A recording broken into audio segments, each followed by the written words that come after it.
2022, l'institution qui est une institution pour les acteurs de la filière avicole et qui doivent veiller à ce que leurs affaires prospèrent au sein de la filière et dans les deux chaînes de valeur ajoutée, s'est focalisé sur deux grandes actions.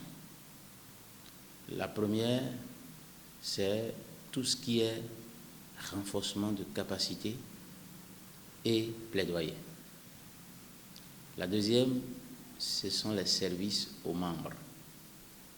Renforcement de capacité et plaidoyer, c'est qu'il y a eu des formations qui ont été données aux organisations membres de l'interprofession. Je veux nommer l'UNAP Bénin qui représente les producteurs, c'est-à-dire les éleveurs.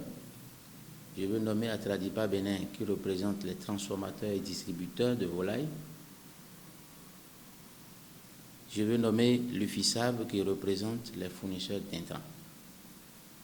Et donc, toutes ces organisations ont bénéficié de formations, notamment organisationnelles, pour une meilleure structuration, car c'est le terreau de développement de l'interprofession et des activités de la filière. Ensuite, il y a eu un plaidoyer qui concerne tout le monde. Concerne tout le monde parce que, il faut qu'on ait les intrants en quantité, en qualité et à coût raisonnable.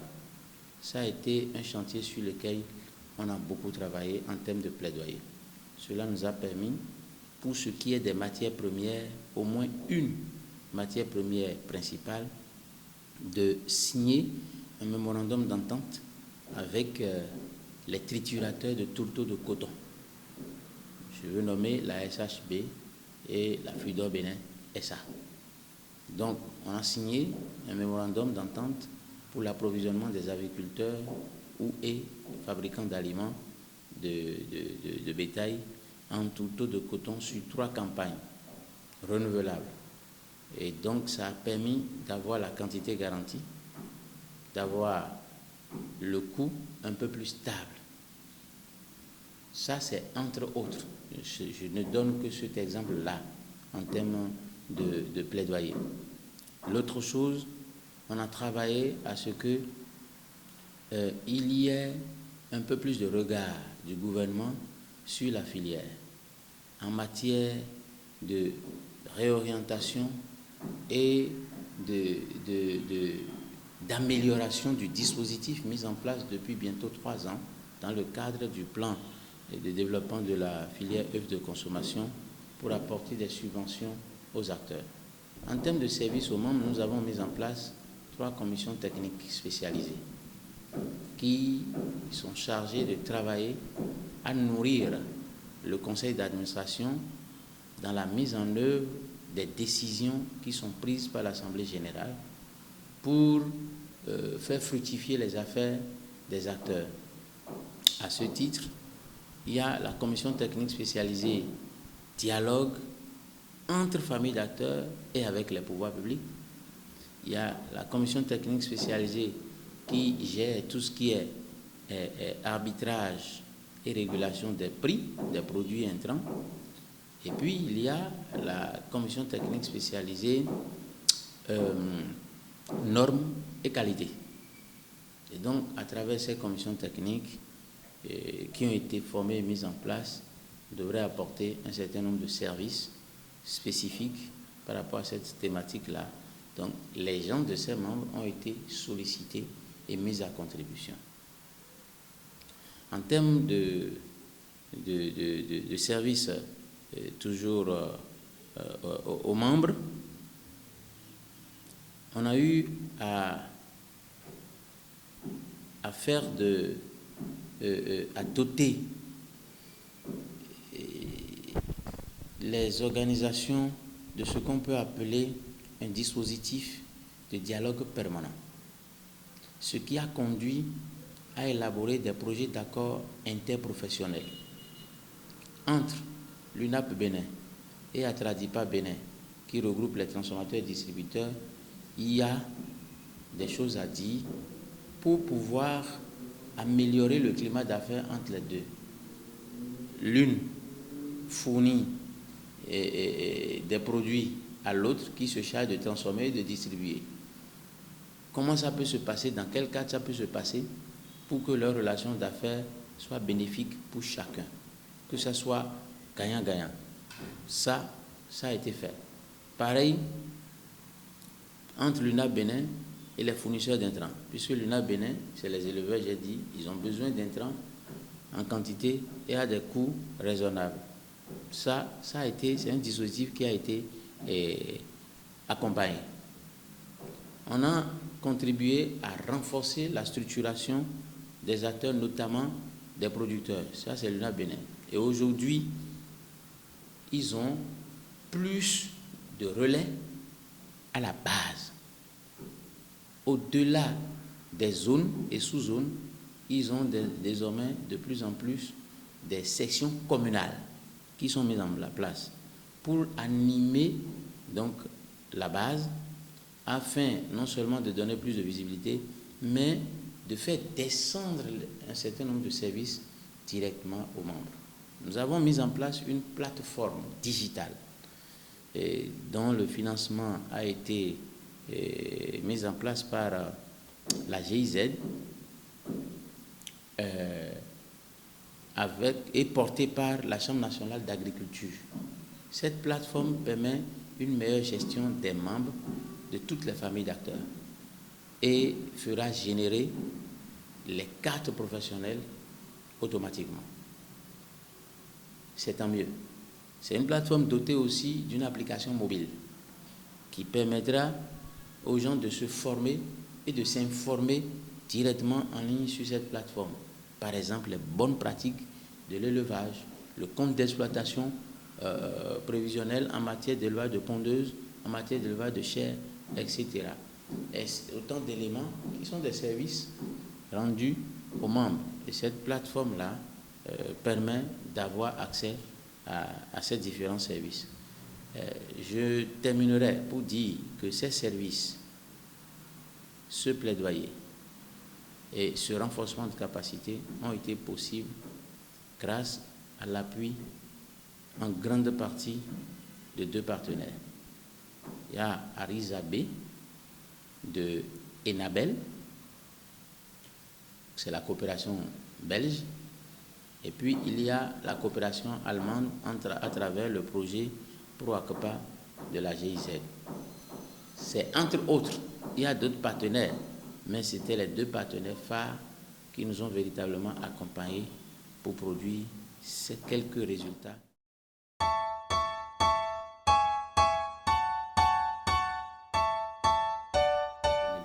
Cela n'a pas été sans difficulté, comme vous le savez. La première difficulté de toute organisation professionnelle, et en particulier de l'IAB, c'est la mobilisation des ressources. Ça, ce n'est pas une partie de plaisir. Il faut avoir les ressources pour pouvoir réaliser les ambitions que nous nourrissons. C'est vrai qu'il est prévu des cotisations des membres. C'est vrai, il est prévu des souscriptions, mais la plus grande source de revenus pour une interprofession, ce sont les prélèvements sur un certain nombre de produits. Sans ça, vous aurez toutes les difficultés du monde à mobiliser les ressources. Mais on en fait ce qu'on peut, et si les partenaires n'étaient pas venus à la rescousse, ce que je viens de vous dire là, peut-être que c'est à peine 30% que nous allions réaliser. Donc ça, c'est une première ressource. Et cela me permet d'enjamber directement sur une deuxième difficulté qui ne dépend pas forcément de nous, mais beaucoup plus du gouvernement. C'est la loi sur les interprofessions. Si ce projet de loi qui fait des va-et-vient entre l'administration, le Parlement et on ne sait plus quelle structure, si cette loi avait été déjà votée, ça fait plusieurs années que ça fait ces va-et-vient-là, si cette loi avait été votée, ça donne les armes et les outils nécessaires à toutes les interprofessions pour véritablement non seulement mobiliser les ressources, mais aussi et surtout renforcer leur membership et rendre plus de services aux membres d'une part, mais gérer véritablement la filière.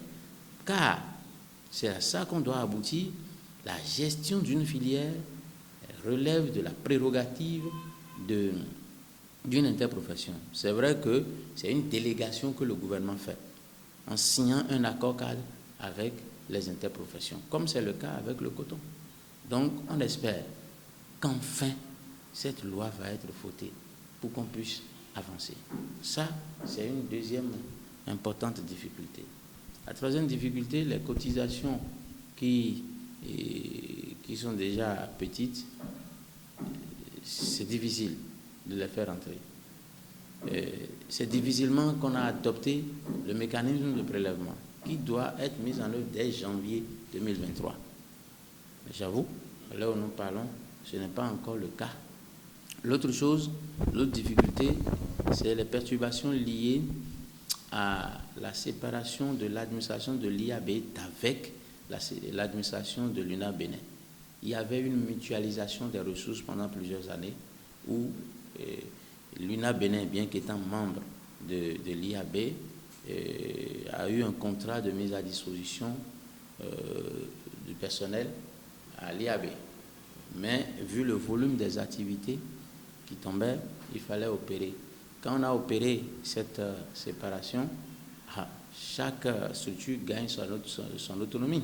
Dans le contexte que je viens de décrire, quand on sait que les gens n'ont pas la culture associative. Donc, ça a perturbé un peu. Nous sommes en train de rechercher et de recouvrer la stabilité qu'il faut pour l'institution afin d'aller de l'avant.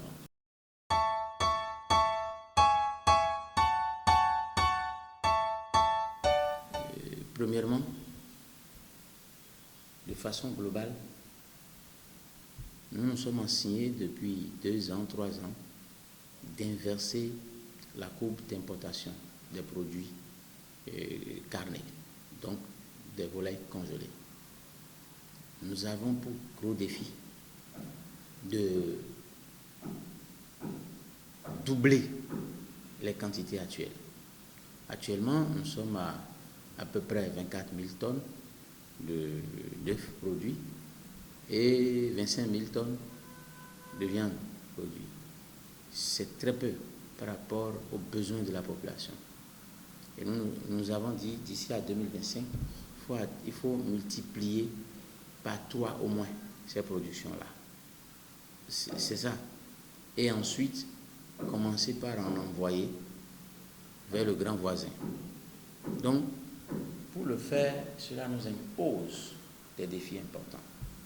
1. Il faut renforcer la professionnalisation des acteurs et moderniser l'arsenal de production, notamment les matériels et autres. 2.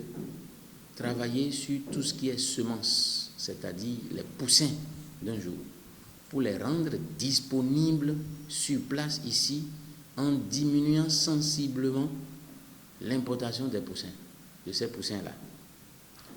Et cela passe par le renforcement des pouvoirs existants et la suscitation d'autres investisseurs qui pourront mettre en place une industrie de production de poussins d'un jour avec les parentaux, aussi bien pour la ponte que pour les chairs. Ça, c'est un défi majeur. Deuxièmement, puisqu'on parle d'inversion de la courbe d'importation, on doit produire en quantité les poulets de chair. C'est ça qui est à la portée de toutes les bourses. Et il y a beaucoup de la population qui ne consomment pas bien parce qu'ils n'ont pas compris, ils ne savent pas de quoi il s'agit. Donc on doit travailler en termes de communication, à faire passer l'information et à faire passer un certain nombre de technologies de transformation qui fassent accepter cette viande aux populations. On y gagnerait beaucoup, beaucoup, beaucoup. Déjà, des gens se débrouillent en faisant les découpes, en offrant un certain nombre de produits de transformation. Il faut renforcer tout ça pour offrir de la quantité, de la qualité et un prix acceptable, raisonnable pour le Béninois moyen, tout au moins. Parce que nous avons pour vocation de contribuer à la lutte contre l'insécurité alimentaire et nutritionnelle. Contre la pauvreté aussi, parce que c'est un secteur qui génère beaucoup d'emplois. Beaucoup. Je vous souffle que une tonne de viande de volaille produite, c'est un emploi direct sur ferme, sans compter le nombre d'autres emplois autour qui sont des intervenants. Nous avons aussi pour défi de rendre disponibles davantage les aliments à partir des matières premières en quantité, mais surtout en qualité, pour faire plus de performance de production et toujours à coût raisonnable. Ça, nous devons le faire. L'autre défi, c'est de rendre véritablement fonctionnelles les commissions techniques spécialisées mises en place dont j'ai parlé tantôt. Vous voyez, tout cela nécessite beaucoup de ressources financières. C'est pourquoi la mobilisation des ressources reste un gros challenge pour nous à intégrer dans le dispositif.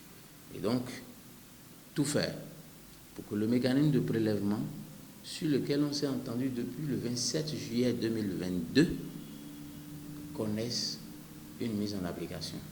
Enfin, c'est tout ce à quoi on travaille pour pouvoir relever ces quelques défis